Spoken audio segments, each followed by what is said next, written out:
ತಾಪಮಾನ ಹೆಚ್ಚಳದಿಂದ ಬಸವಳಿದ ಜನ ಹಾಲು ಮೊಸರು ಐಸ್ ಕ್ರೀಂ ಬಳಕೆಯನ್ನು ಹೆಚ್ಚಳ ಮಾಡಿದ್ದು, ಇದರ ಪರಿಣಾಮ ಕರ್ನಾಟಕ ಹಾಲು ಒಕ್ಕೂಟ ಹಾಲು ಮೊಸರು ಮಾರಾಟದಲ್ಲಿ ಹೊಸ ದಾಖಲೆಯನ್ನು ಬರೆದಿದೆ.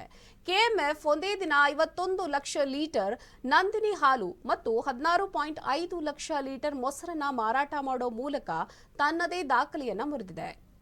ಇದರ ಜೊತೆಗೆ ಐಸ್ ಕ್ರೀಂ ಮಾರಾಟದಲ್ಲಿ ಕೂಡ ಭಾರಿ ಏರಿಕೆಯಾಗಿರುವುದು ಕಂಡುಬಂದಿದೆ. ಏಪ್ರಿಲ್ 9 ಮತ್ತು 15ರ ನಡುವೆ ಯುಗಾದಿ, ರಾಮನವಮಿ ಮತ್ತು ಈದ್ ಉಲ್ ಫಿತರ್ನಂತಹ ಹಬ್ಬಗಳು ಒಂದರ ನಂತರ ಒಂದರಂತೆ ಬಂದಿದ್ದು, ಹಾಲು ಮೊಸರಿನ ಮಾರಾಟ ಹೆಚ್ಚಳಕ್ಕೆ ಇದು ಒಂದು ಕಾರಣವಾಗಿದೆ ಅಂತ ಕೆಎಂಎಫ್ನ ವ್ಯವಸ್ಥಾಪಕ ನಿರ್ದೇಶಕ ಎಂಕೆ ಜಗದೀಶ್ ಹೇಳಿದ್ದಾರೆ.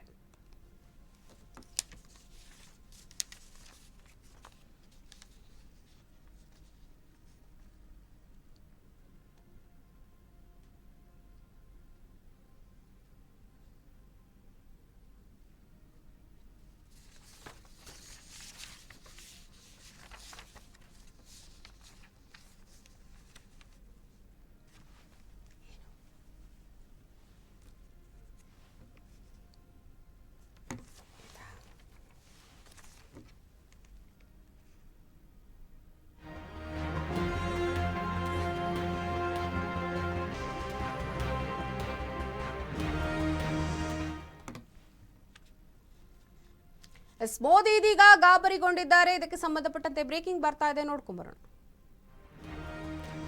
ಪ್ರಧಾನಿ ಮೋದಿ ಗಾಬರಿಗೊಂಡಿದ್ದಾರೆ.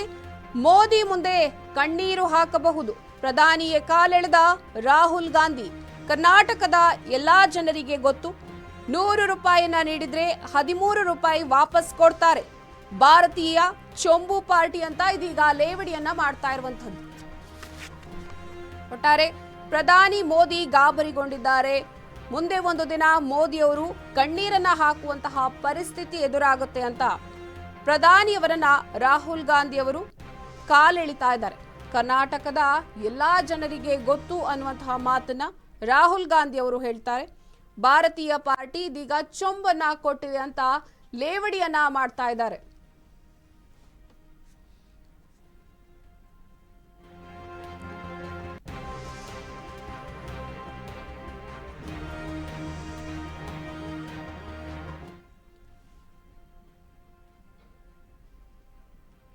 ಇದಾಗಿತ್ತು ಈವರೆಗಿನ ಅಪ್ಡೇಟ್ಸ್. ನೋಡ್ತಾ ಇರಿ ಅಶ್ವವೇಗ ನ್ಯೂಸ್, ಸತ್ಯಾನ್ವೇಷಣೆಯ ಓಟದಲ್ಲಿ. ನಮಸ್ಕಾರ.